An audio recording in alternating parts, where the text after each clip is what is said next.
Alright, kita lanjutkan materi TOEFL kita. Jadi hari ini kita ada di chapter ke-13 yang mana ini adalah materi terakhir untuk listening ya, teman-teman. Jadi seperti yang kita pelajari kemarin di listening nanti teman-teman dikasih 50 pertanyaan yang dibagi ke dalam 3 parts, yaitu part A, part B, sama part C. Nah, part A itu ada namanya short conversations atau percakapan pendek. Yang mana setiap nomor nanti teman-teman akan mendengarkan percakapan antara dua orang ya, si A dan si B, cewek cowok. Nah, nanti si A ngomong apa diikuti oleh si B, kemudian diikuti oleh pertanyaan. Nah, nanti tipsnya teman-teman konsentrasi, jangan sampai terganggu dengan suasana atau keadaan sekitar teman-teman ya. Kemudian fokus juga pada pembicara kedua, walaupun teman-teman jangan ketinggalan pembicara pertama. Nah, karena memang pertanyaannya itu sebagian besar itu menanyakan yang diucapkan pembicara kedua, teman-teman. Cuman kadang pembicara kedua itu menjawabnya menggunakan ungkapan yang biasa kita sebut dengan idiom. Nah, itu nggak bisa kita artikan kata per kata atau nggak bisa kita langsung tangkep langsung arti seluruhnya nggak bisa. Itu harus disambungkan dengan yang diucapkan oleh si A. Seperti itu. Nah, kemudian teman-teman juga harus hati-hati dengan distractors atau pengecoh yang ada di pilihan ganda. Nah, pengecoh di sini maksudnya adalah salah satu pilihan ganda itu nanti akan mengandung satu kata atau dua kata yang teman-teman dengar diucap sama si B. Nah, tapi biasanya seperti itu tuh malah salah, teman-teman. Kadang jawabannya itu malah kita nggak dengar satu kata pun diucapkan sama si B. Nah, cuman artinya sama. Seperti itu. Jadi, jawaban yang benar itu biasanya menggunakan sinonim atau paraphrase. Ya. Nah, kemudian untuk part B yang kemarin kita pelajari namanya long conversations atau percakapan panjang ya. Nah, nanti di setiap percakapan ada 4 soal. Seperti itu. Dan di part B ini hanya ada 2 percakapan. Oke. Nah, setiap percakapan nanti teman-teman akan mendengarkan dua orang juga, si A dan si B juga, cewek cowok ya, teman-teman. Nanti si A ngomong apa diikuti oleh si B, kemudian dijawab lagi sama si A, dijawab lagi sama si B sampai pembicaraan mereka selesai, kemudian diikuti oleh 4 pertanyaan. Walaupun kadang ada yang 3, ada yang 5 juga ya, tapi umumnya 4. Nah, nanti teman-teman tetap harus konsentrasi dan fokus dan kelompokkan informasi berdasarkan pandangan setiap pembicara tentang topik yang mereka bahas, seperti itu. Nah, hari ini kita akan lanjut ke listening yang bagian terakhir atau part C ya, teman-teman, namanya long talks. Nah, long talks ini nanti teman-teman akan mendengarkan pembicaraan yang agak panjang dari satu orang ya, teman-teman. Kemudian nanti satu percakapan diikuti oleh 4 pertanyaan. Kadang ada yang 3, ada yang 5, cuman umumnya 4, teman-teman. Nah, untuk long talks ini ada 3 percakapan nanti ya. Jadi ada 3 topik yang dibawakan oleh 3 orang. Jadi masing-masing percakapan itu beda topik seperti itu. Nah, tipsnya tetap ya teman-teman harus konsentrasi dan fokus. Kalau teman-teman menemukan vocab yang teman-teman nggak tahu artinya, lewatin aja. Karena kita disuruh memahami seluruh teks, bukan cuma satu kata atau dua kata.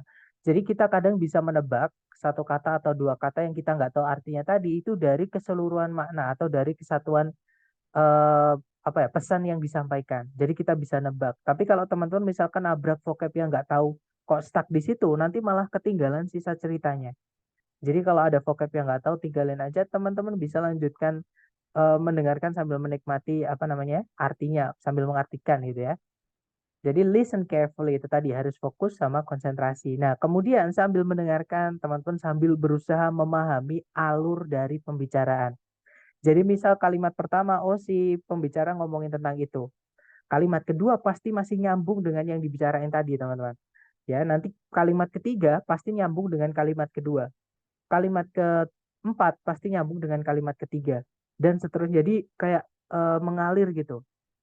Seperti itu. Nah, itu teman-teman ikutin. Oh, ini ngomongin ininya, ini ngomongin ininya, ini seperti itu. Oke. Nah, kemudian sebelum kita lanjut ke contoh latihan buat teman-teman, mungkin ada yang mau ditanyakan dulu, silahkan teman-teman.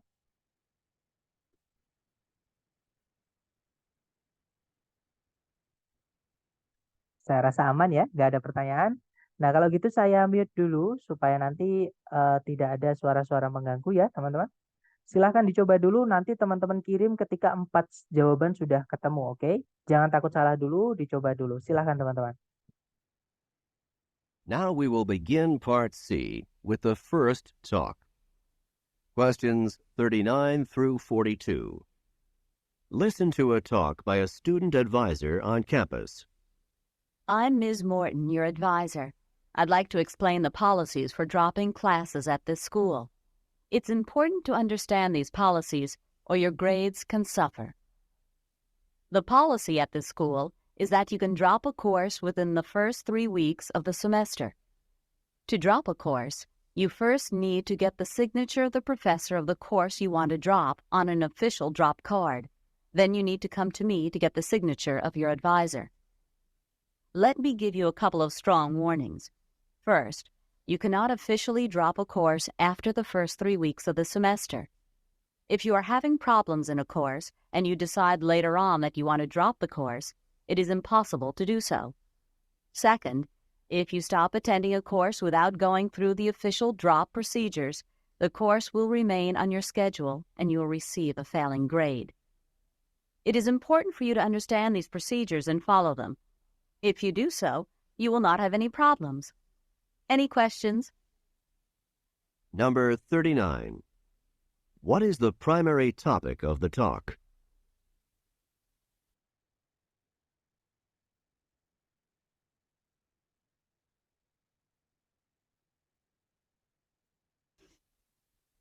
Number 40. When can a student officially drop a course?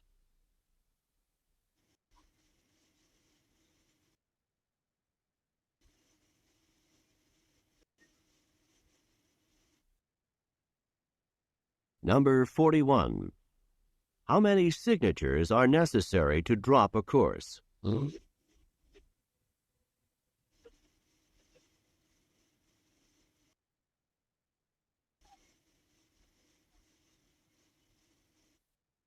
Number 42. What happens if a student stops attending a course without officially dropping it?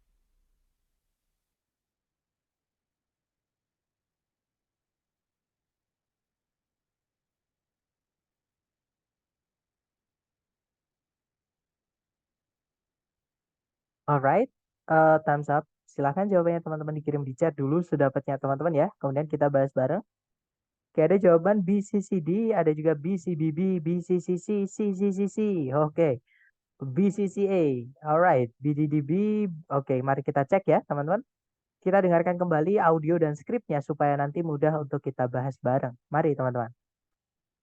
Questions 39 through 42. Listen to a talk by a student advisor on campus. I'm Ms. Morton, your advisor. I'd like to explain the policies for dropping classes at this school. It's important to understand these policies or your grades can suffer. The policy at this school is that you can drop a course within the first 3 weeks of the semester. To drop a course, you first need to get the signature of the professor of the course you want to drop on an official drop card. Then you need to come to me to get the signature of your advisor. Let me give you a couple of strong warnings. First, you cannot officially drop a course after the first 3 weeks of the semester. If you are having problems in a course and you decide later on that you want to drop the course, it is impossible to do so.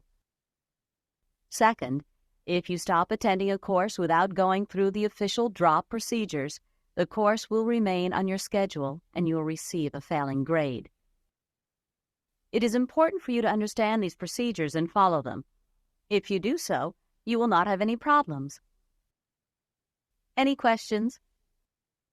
Oke, itu tadi ya, teman-teman. Jadi, itu tadi adalah sebuah pembicaraan oleh seorang dosen pembimbing di kampus gitu ya. Nah, tadi dikatakan, halo, saya Miss Morton, pembimbing kalian. Nah, saya ingin menjelaskan kebijakan-kebijakan untuk membatalkan kelas di sekolah ini atau di kampus ini. Nah, penting untuk memahami kebijakan-kebijakan ini atau nilai kalian bisa jatuh, maksudnya gitu ya.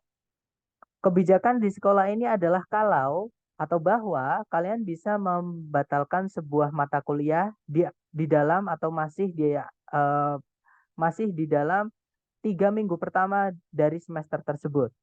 Untuk membatalkan sebuah mata kuliah, kalian pertama memerlukan kalian perlu untuk mendapatkan gitu ya. Kalian pertama perlu untuk mendapatkan tanda tangan dari profesor dari mata kuliah yang kalian ingin batalkan di sebuah kartu pembatalan resmi. Ketika kalian perlu, kemudian kalian perlu datang kepadaku untuk mendapatkan tanda tangan dari pembimbing kalian. Izinkan saya memberi kalian peringatan tegas gitu ya. Pertama, kalian nggak boleh membatalkan secara resmi sebuah mata kuliah setelah 3 minggu pertama dari semester itu lewat. Jika kalian mendapatkan masalah atau ada masalah di sebuah mata kuliah dan kalian memutuskan nanti kalau kalian mau membatalkan mata kuliah tersebut, tidak mungkin untuk melakukan hal tersebut. Yang kedua, jika kalian berhenti menghadiri sebuah mata kuliah tanpa melewati atau tanpa mengambil gitu ya prosedur pembatalan resmi, maka mata kuliah tersebut akan ada di jadwal kalian dan kalian akan mendapatkan nilai gagal gitu ya. Kemudian penting bagi kalian untuk memahami prosedur-prosedur ini dan mengikutinya. Jika kalian melakukannya, kalian tidak akan ada masalah apapun. Ada pertanyaan? Nah, itu tadi teman-teman. Kita dengarkan number 39. Number 39. What is the primary topic of the talk? Nah, apa topik inti dari pembicaraan tadi? Nah, tadi adalah seorang dosen pembimbing yang memberikan pengarahan untuk bagaimana cara membatalkan ini ya, sebuah mata kuliah, teman-teman. Nah, berarti jawaban yang paling tepat adalah bravo, the procedure for dropping courses. Jadi prosedur untuk membatalkan mata kuliah yang ingin dibatalkan lah, seperti itu. Oke, nomor 39 bravo. Lanjut nomor 40. Number 40. When can a student officially drop a course? Nah, kapan seorang mahasiswa itu bisa secara resmi membatalkan sebuah mata kuliah? Nah, tadi dijelaskan di dalam 3 minggu pertama dari semester ya. Berarti jawaban yang paling tepat adalah Charlie during the first 3 weeks of the semester. Jadi selama 3 minggu pertama dari semester tersebut. Oke, 40 Charlie, 41. Number 41. How many signatures are necessary to drop a course? Nah, berapa tanda tangan yang dibutuhkan untuk membatalkan sebuah mata kuliah? Tadi ada 2 ya, teman-teman. Yang pertama adalah tanda tangan dari dosen atau profesor yang mengisi kelas yang dibatalkan. Yang kedua, harus menghubungi si Mrs. Morton tadi untuk mendapatkan tanda tangan dari dosen pembimbing. Jadi jawaban nomor 41 adalah Charlie, yaitu C. Lanjut number 42. Number 42. What happens if a student stops attending a course without officially dropping it? Nah, apa yang akan terjadi kepada seorang mahasiswa jika dia tiba-tiba berhenti menghadiri sebuah mata kuliah, padahal dia tidak secara resmi membatalkan mata kuliah tersebut? Nah, tadi dijelaskan kalau mata kuliah itu akan tetap berada di jadwal mahasiswa tadi dan dia akan mendapatkan nilai yang gagal gitu ya, atau nilai jelek seperti itu. Nah, berarti jawabannya adalah yang alpha, the student fails the course. Jadi mahasiswa itu dianggap gagal di mata kuliah tersebut. Nah, akhirnya nanti mempengaruhi GPA ya kalau nggak salah namanya itu. Jadi IP namanya. Kalau di kita namanya IP ya, teman-teman. Oke, jawabannya adalah alpha. Ya, itu tadi ya. Kita lanjut sebentar. IPK ya, betul. IPK, maaf saya lupa teman-teman. Karena udah lama ya. Oke, lanjut. Silahkan dicoba lagi teman-teman. Jangan takut benar. Kita belajar. Silahkan.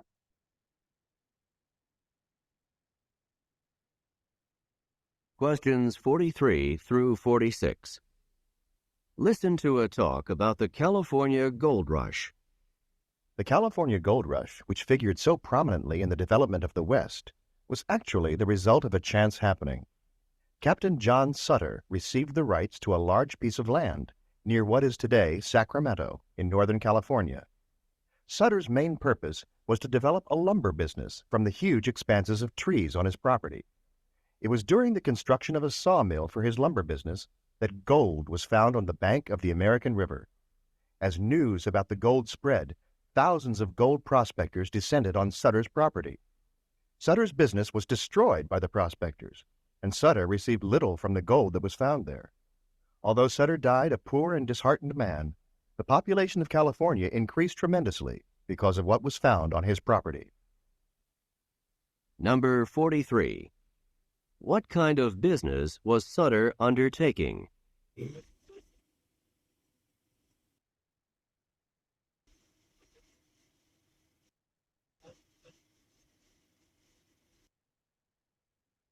Number 44. When was gold discovered on Sutter's farm?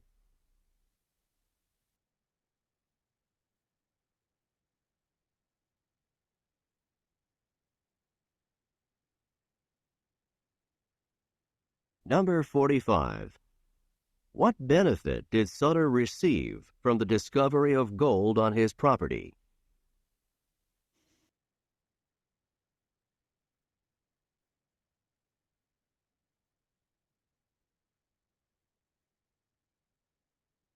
Number 46.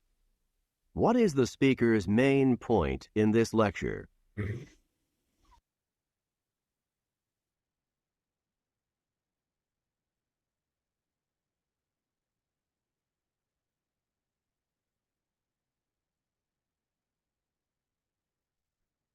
Oke, thumbs up. Mungkin ada yang sudah nemu jawaban, teman-teman. Silahkan dikirim di chat dulu ya. Baik, ada jawaban BADA, ada juga BADD, CBCD, ada juga CBBC, AAAC, BDAA, BAAB. Oke, banyak ya intinya. Oke, mari kita cek teman-teman. Kita dengarkan kembali ya satu-satu percakapan tadi. Questions 43 through 46. Listen to a talk about the California Gold Rush. The California Gold Rush, which figured so prominently in the development of the West, was actually the result of a chance happening. Captain John Sutter received the rights to a large piece of land near what is today Sacramento in Northern California. Sutter's main purpose was to develop a lumber business from the huge expanses of trees on his property. It was during the construction of a sawmill for his lumber business that gold was found on the bank of the American River. As news about the gold spread, thousands of gold prospectors descended on Sutter's property. Sutter's business was destroyed by the prospectors, and Sutter received little from the gold that was found there. Although Sutter died a poor and disheartened man, the population of California increased tremendously because of what was found on his property. Nah, itu tadi ya, teman-teman. Jadi, itu tadi adalah sebuah pembicaraan tentang California Gold Rush. Nah, ini kejadian atau peristiwa penting di Amerika di masa lalu gitu ya. Oke, mari kita cek. Jadi, California Gold Rush yang berperan sangat besar dalam perkembangan The West, yang nama di bagian Amerika sana ya, teman-teman. Merupakan atau sebenarnya merupakan hasil dari sebuah kebetulan gitu ya, hal yang tidak disengaja seperti itu. Nah, kemudian cerita lebih lanjutnya, jadi Captain John Sutter itu mendapatkan hak atau dia itu berhak atas atau dapat penghargaan gitu ya, sebidang tanah dekat apa yang sekarang ini kita sebut Sacramento di California Utara. Nah, maksud atau tujuan sebenarnya dari Sutter itu sebenarnya ingin membuat sebuah bisnis lumber. Lumber itu kayu, teman-teman. Kayu itu kalau yang buat rumah, buat tambang itu namanya lumber, dipotong-potong seperti itu. Nah, untuk dari banyaknya pohon-pohon besar di tanah pemberian itu atau di tanahnya itu gitu ya. Nah, pada masa itu, it was during berarti pada waktu pembangunan atau pembuatan mesin gergajinya itu untuk bisnis lumbernya itu, emas ditemukan di tepian sungai American River. Nah, ketika kabar mengenai emas menyebar, ribuan pencari emas itu langsung berbondong-bondong menuju propertinya Sutter atau lahannya Sutter. Nah, bisnisnya Sutter itu dirusak oleh para prospektor atau pencari emas itu karena dia nyari emas, pohon-pohon dipotong sembarangan gitu ya. Dan Sutter itu menerima sedikit sekali dari emas yang ditemukan di sana. Nah, meskipun Sutter itu meninggal dunia sebagai seorang pria yang miskin dan menyedihkan gitu ya, populasi dari California itu meningkat drastis karena apa yang telah ditemukan di lahannya itu. Nah, berarti intinya tadi ngomongin tentang California Gold Rush ya, teman-teman, yaitu disebutkan tadi California Gold Rush itu sebenarnya sesuatu yang tidak disengaja atau kebetulan seperti itu. Nah, berarti kita cek number 43. Number 43. What kind of business was Sutter undertaking? Nah, bisnis jenis apa yang Sutter jalankan? Nah, Sutter tadi dia menjalankan bisnis lumber ya, teman-teman, atau memotong tanah apa namanya pohon-pohon besar tadi untuk diambil kayunya. Nah, berarti jawaban yang paling tepat adalah bravo, a lumber business. Ya, tadi jelas.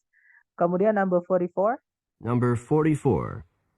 When was gold discovered on Sutter's farm?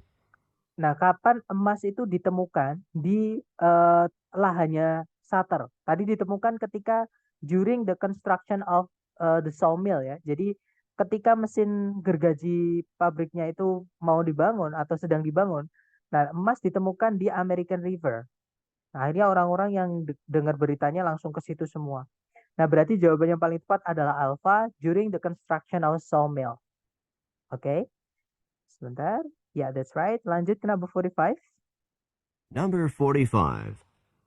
What benefit did Sutter receive from the discovery of gold on his property? Nah, keuntungan apa yang Sutter terima dari penemuan emas di lahannya itu? Nah, tadi Sutter tidak mendapatkan banyak ya. Dia mendapatkan sedikit sekali dari emas-emas yang ditemukan di lahannya itu, teman-teman.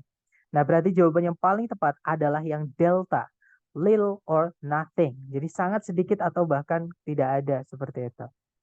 Oke, lanjut number 46. Number 46. What is the speaker's main point in this lecture? Nah, apa gagasan utama atau ide pokok dari si pembicara di ceramah tadi atau di kuliah tadi gitu ya? Nah, tadi ngomongin jelas di awal itu tadi disebutkan kalau itu tadi tentang California Gold Rush, yang mana dia adalah kejadian yang tidak disengaja, teman-teman. Bukan menceritakan tentang John Sutter. Ya, jadi John Sutter memang nggak sengaja terlibat di dalam ceritanya, tapi bukan intinya tentang kehidupannya John Sutter ya. Jadi jawaban yang paling tepat adalah yang delta, teman-teman. To show that the development of the West happened partly by chance. Jadi untuk menunjukkan kalau perkembangan the West, Amerika sana ya, itu terjadi sebagian karena atau beberapa karena kebetulan atau tidak disengaja. Nah, tadi karena diceritakan tadi ya, karena Sutter itu yang niatnya cuma pengen bikin lumber bisnis. Nah, dia membuat mesinnya itu, mesin gergajinya itu, pas bikin mesin gergaji, dia menemukan emas di tepi sungai American River. Nah, orang-orang yang dengar berita itu langsung berbondong-bondong ke situ semua. Seperti itu. Jadi jawaban yang paling tepat adalah delta ya, teman-teman.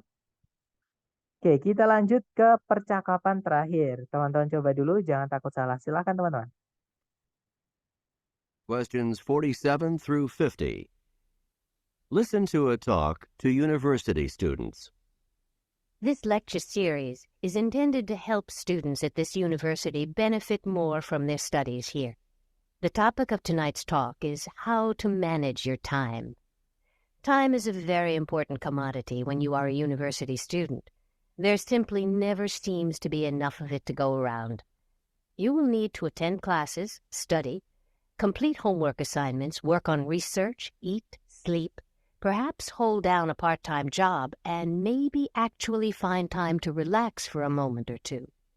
So, a very important skill for you to learn is to manage your time. If you manage your time wisely, I think that you'll find there is enough of it to go around. One valuable tool in time management is to monitor how you spend your time for a week. Then, after you spend this week monitoring your time, you can evaluate what you have done with your time and learn to make the best use of it. During this week of personal time monitoring, you should divide each 24-hour day into 15-minute blocks, so each day has 96 blocks of time. Then write down how you spend each 15-minute period. I know that it is bothersome to write all of this information down for a week, but the benefits of such a study can be great. At the end of a week, you will see just how much time you have spent productively and how much time you have not. The specific assignment that I have for each one of you is to spend the next week conducting your personal time monitoring study. At the end of this week, you should make an appointment with me to discuss your results. Number 47. What is the topic of this talk?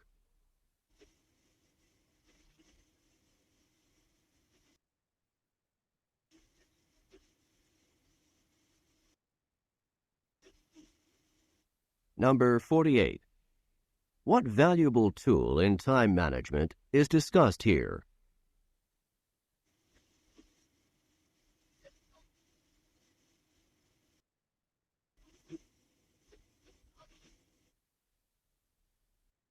Number 49. How long should this study take?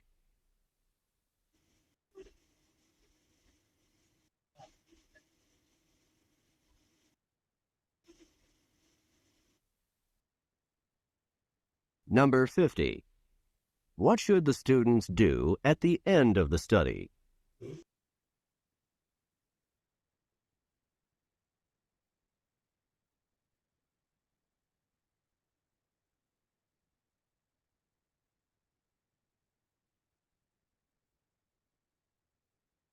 Oke, thumbs up. Baik, ada jawaban BCAA ya, ada juga BCCA, BCCC, BCCA. Oke, banyak ya, teman-teman. Baik, mari kita cek bersama, teman-teman. Kita dengarkan dulu dengan skripnya supaya mudah untuk kita bahas bareng. Silahkan, teman-teman. Questions 47 through 50. Listen to a talk to university students. This lecture series is intended to help students at this university benefit more from their studies here. The topic of tonight's talk is how to manage your time. Time is a very important commodity when you are a university student. There simply never seems to be enough of it to go around. You will need to attend classes, study, complete homework assignments, work on research, eat, sleep, perhaps hold down a part-time job, and maybe actually find time to relax for a moment or two. So, a very important skill for you to learn is to manage your time. If you manage your time wisely, I think that you'll find there is enough of it to go around. One valuable tool in time management is to monitor how you spend your time for a week. Then, after you spend this week monitoring your time, you can evaluate what you have done with your time and learn to make the best use of it. During this week of personal time monitoring, you should divide each 24-hour day into 15-minute blocks, so each day has 96 blocks of time. Then write down how you spend each 15-minute period. I know that it is bothersome to write all of this information down for a week, but the benefits of such a study can be great. At the end of a week, you will see just how much time you have spent productively and how much time you have not. The specific assignment that I have for each one of you is to spend the next week conducting your personal time monitoring study. At the end of this week, you should make an appointment with me to discuss your results. Oke, itu tadi, teman-teman. Jadi sebuah pembicaraan bagi mahasiswa-mahasiswa universitas tadi ya. Jadi dikatakan this lecture series itu dimaksudkan, jadi kuliah ini dimaksudkan untuk membantu para mahasiswa di kampus ini mendapatkan keuntungan lebih dari pendidikan mereka di sini gitu ya. Jadi topik dari pembicaraan malam ini adalah bagaimana caranya mengatur waktu kalian. Nah, waktu itu merupakan komoditas yang sangat penting ketika kalian adalah seorang mahasiswa universitas. Hampir tidak ada waktu cukup untuk mengerjakan semuanya, maksudnya gitu ya. Kalian akan memerlukan atau kalian akan perlu untuk menghadiri kelas, belajar, menyelesaikan PR, mengerjakan penelitian, kemudian tidur, makan, mungkin nyambi atau mengambil beberapa pekerjaan part-time atau sampingan gitu ya. Dan mungkin pastinya menemukan waktu untuk bersantai sebentar atau ya sebentar gitu ya maksudnya. Jadi sebuah kemampuan atau sebuah skill yang sangat penting bagi kalian untuk pelajari adalah untuk memanage waktu kalian atau mengatur waktu kalian. Nah, jika kalian mengatur waktu kalian dengan bijak, saya rasa kalian akan menemukan ada banyak cukup waktu untuk eh, mengerjakannya gitu. Nah, satu alat penting di manajemen waktu adalah untuk memonitor bagaimana kalian menghabiskan waktu kalian dalam 1 minggu. Kemudian, setelah kalian menghabiskan minggu ini memonitoring waktu kalian, kalian bisa mengevaluasi apa yang kalian telah lakukan dengan waktu kalian dan mempelajari dan belajar untuk memanfaatkan gitu ya, untuk memanfaatkannya dengan sebaik-baiknya. Di minggu ini atau selama 1 minggu memonitoring waktu masing-masing dari kalian, kalian harus membagi setiap 24 jam ke dalam 15 menit blok. Maksudnya blok-blok 15 menit. Jadi setiap 15 menit itu satu blok, teman-teman. Jadi setiap hari ada 96 maksud saya. 96 kotak waktu, ya. Kemudian tulislah bagaimana kalian menghabiskan setiap kotaknya itu, setiap 15 menitnya itu di kotak-kotak 15 menitan tadi. Nah, aku tahu kalau hal ini itu sangat bothersome di sini artinya sangat merepotkan gitu ya. Sangat merepotkan untuk menulis semua informasi ini dalam 1 minggu. Tapi keuntungan dari pembelajaran ini itu sangat luar biasa, maksudnya gitu ya. Di akhir minggu ini kalian akan melihat berapa banyak waktu yang kalian habiskan secara produktif dan berapa banyak waktu yang kalian tidak habiskan secara produktif. Nah, tugas spesifik ini yang saya berikan untuk setiap dari kalian adalah untuk menghabiskan minggu depan melakukan studi monitoring waktu masing-masing kalian. Di akhir minggu ini kalian harus membuat janji ketemu dengan saya untuk membahas hasil-hasilnya. Seperti itu. Nah, kita dengarkan number 47. Number 47. What is the topic of this talk? Nah, apa sih topik dari pembicaraan tadi? Nah, tadi si dosennya tadi menjelaskan bagaimana cara memanage waktu ya, teman-teman. Berarti jawaban yang paling tepat adalah yang bravo. Managing time atau memanage waktu. Seperti itu. Oke, lanjut ke number 48. Number 48. What valuable tool in time management is discussed here? Nah, alat penting apa dalam memanage waktu yang dibahas di sini tadi? Nah, tadi ada yang disuruh mengkotak-kotakkan tadi ya, teman-teman, atau nyebutnya tadi personal time management gitu ya. Nah, di situ ada jawabannya adalah yang Charlie, teman-teman, a personal time management study. Ya, jadi yang setiap 15 itu di satu kotak. Jadi kalau satu hari itu ada 96 tadi. Seperti itu. Oke, jawabannya Charlie, number 49. Number 49. How long should this study take? Nah, berapa lama penelitian tadi terjadi atau berlangsung gitu ya?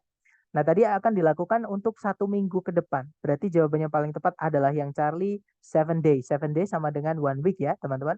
Nah, tadi 1 week disebutkan di audio.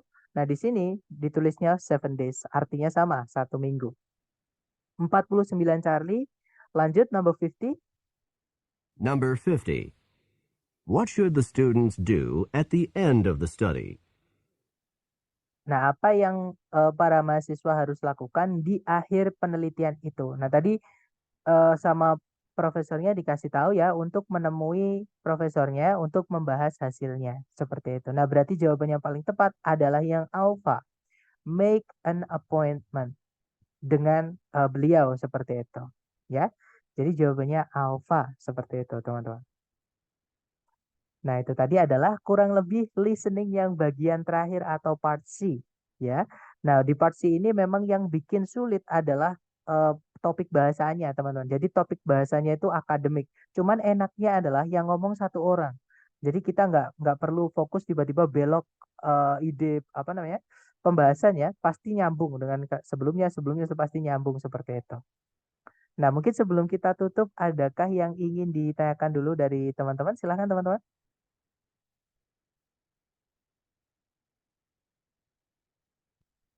Yang teks kedua susah banget, Sir. Nah, memang untuk bobot ya, teman-teman. Untuk bobot itu ya sama. Yang kedua susah karena tadi ya ngomongin tentang sejarah Amerika.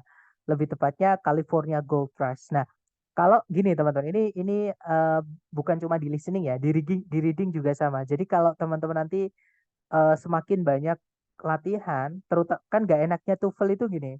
Yang bikin soal TOEFL itu membuat topiknya itu tentang budaya mereka, tentang yang ada di Amerika. Kecuali untuk sains umum ya, sains umum itu contohnya fakta tentang binatang misalnya, atau fakta tentang geografi misalnya. Tapi kalau misalkan kebanyakan sejarah yang dibahas itu adalah sejarah-sejarah Amerika.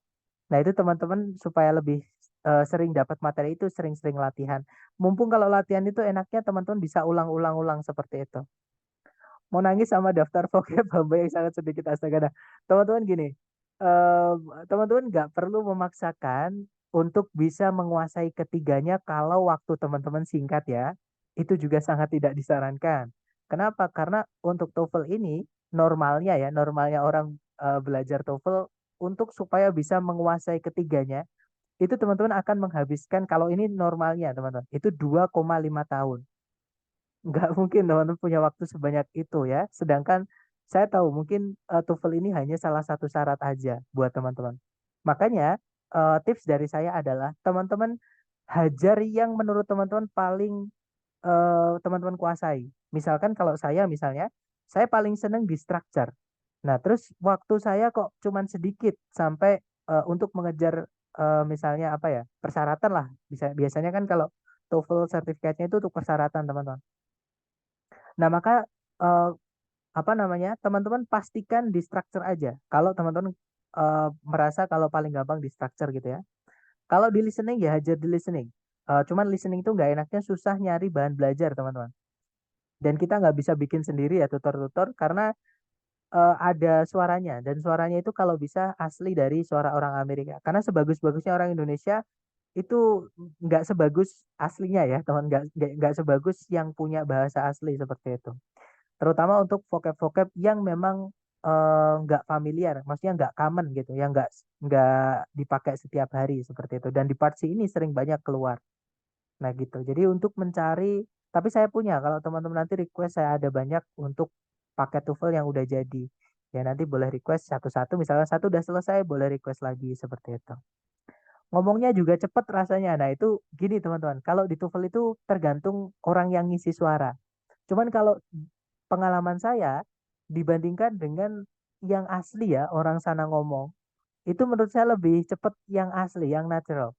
Kalau yang dibuat-buat seperti ini, yang di TOEFL ini, biasanya itu lebih pelan. Kalau menurut saya ya, teman-teman, mungkin untuk testimoni orang kan beda-beda seperti itu. Kemudian tadi yang exercise 2 cepet banget ngomongnya. Nah, sama kayaknya banyak yang tentang ini ya, yang bagian kedua tadi, yang California Gold Rush tadi. Dan itu memang nggak familiar dengan kita, teman-teman. Sampai susah dipahami ya, betul. Banyak yang kepleset juga di periode-periode sebelumnya. Nggak apa-apa. Nanti bisa teman-teman sambil latihan lagi videonya tadi nanti sambil dengerin. It's okay. Okay, don't lose hope guys. Keep your chin up. Tetap semangat teman-teman. Untuk bobot nilai, structure listening, apakah setiap jawaban benar dari satu soal bobot nilainya sama Mister? Ataukah lebih besar salah satu structure atau listening? Jadi gini teman-teman, untuk nilai ya. Jadi nilai kalau teman-teman intinya gini, jumlah soalnya listening itu jumlah soalnya 50. Listening itu section 1 ya. Jadi nanti yang pertama listening dulu, teman-teman. Listening selesai itu ke structure and written expression. Nah, structure ini teman-teman dihadapkan dengan 40 soal dan yang terakhir ada reading comprehension nanti itu jumlah soalnya adalah 50 soal juga. Jadi total soalnya 140 soal, teman-teman. Seperti itu. Makanya kalau teman-teman nggak terbiasa pasti nanti jeglek di tengah-tengah. Maksudnya jeglek itu kadang entah ngantuk, entah bosen, entah apa seperti itu. Cuman kalau teman-teman udah terbiasa, teman-teman nanti bakal ngebut itu nggak kerasa loh. Kok udah nomor segini aja, waktunya kadang masih banyak. Seperti itu. Itu yang saya rasakan, teman-teman. Nah, untuk nilainya apakah ada bobot masing-masing? Nah, misalkan teman-teman benar semua di listening, itu nilainya adalah 680 ya. Kemudian kalau di structure juga sama 680, teman-teman. Nah, yang lucu itu reading ini, teman-teman. Reading ini padahal soal bobotnya itu murni akademik soalnya. Soalnya semuanya akademik topiknya. Ya, sama kayak structure lah. Cuman structure kan ada apa ya? Ada tipsnya cara mengerjakan cepat. Nah, reading sebenarnya juga ada, teman-teman. Cuman topiknya itu adalah akademik semua. Seperti itu. Nah, cuman nilainya dia itu paling sedikit, 670 kalau benar semua. Nah, nanti kalau diakumulasi, kalau teman-teman benar semua, nilai TOEFL ITP perfect itu adalah 677. Memang nanggung ya, teman-teman. Dan apakah setiap soal bobotnya sama? Jawabannya penilaiannya bukan per soal, teman-teman. Penilaiannya itu menggunakan sistem konversi. Ya, maksudnya konversi itu misalkan teman-teman salah satu, itu minusnya banyak banget. Kalau salah satu minusnya banyak banyak banget. Misalnya nih, teman-teman. Listening itu misalkan betul semua kan 680. Kalau teman-teman salah satu berarti benar 49, itu dikurangi 40 poin jadi 640 atau 660, saya lupa, teman-teman. Intinya salah satu itu semakin gede. Nah, nanti salah dua itu dikurangi mungkin 30 poin seperti itu. Itu ada tabelnya. Nanti teman-teman bisa cek di Google apa tabel konversi skor TOEFL ITP. Nah, nanti itu dibagi per section. Listening kalau misalkan benar satu berapa nilainya? Listening benar dua berapa nilainya? Structure benar satu berapa nilainya, seperti itu. Ya, dan nanti kita bahas lagi kok, teman-teman, di akhir kalau ada yang bertanya nanti akan saya jawab. Seperti itu. Iya, itu berasa sih. Eh, tapi kalau cepet banget berasa nggak sih, Kak? Kayak exercise yang kedua tadi. Nggak kerasa, tapi kalau listening menurutku. Nah, mungkin kalau jadi gini, memang tiap orang beda-beda ya, teman-teman. Ada yang mungkin seneng bernyanyi dalam bahasa Inggris. Nah, itu kadang nanti di listening itu lebih gampang, teman-teman. Itu akan membantu. Nah, mungkin teman-teman senang membaca dalam bahasa Inggris, misalnya. Itu nanti di reading akan sangat terbantu. Misalkan teman-teman suka main game, misalnya puzzle. Nah, itu di structure akan sangat membantu. Karena memang structure itu kayak main game, teman. Seperti itu. Nah, kalau nggak seneng tiga-tiganya gimana, Sir? Nah, itu yang agak sulit. Maka teman-teman nanti harus sering-sering latihan supaya terbiasa. Tapi tetap ada solusi kok. Nanti di akhir tetap akan saya bocorkan sesuatu, teman-teman. Ya, dari mana saya dapat soal-soal ITS. Seperti itu. Padahal itu nggak boleh disebar-sebarkan gitu. Bahkan pengawas itu disumpah, teman-teman. Nah, kok saya bisa dapat untuk belajar sendiri gimana nanti saya ceritain. Tapi di akhir ya. Sekarang saya belum berani, teman-teman. Ada yang seneng cap cip cup pas judek banget mikir jawaban. Lah itu aku. Gak apa, nanti kalau udah terbiasa enak kok. Seperti itu. Intinya semangat. Jangan ada pikiran sulit, teman-teman. Takutnya kalau nanti teman-teman berpikir sulit, jadi sulit beneran. Itu jadi sugesti nanti. Makasih banget loh, Sat. Oke, semangat ya, teman-teman. Oke, mungkin nggak ada pertanyaan lagi ya. Atau nanti kalau teman-teman latihan ada pertanyaan apapun, boleh japri saya. Ya. Baik, thank you so much guys. I'll see you next time. Adalah saya say, Assalamualaikum and have a good night guys. See you next time.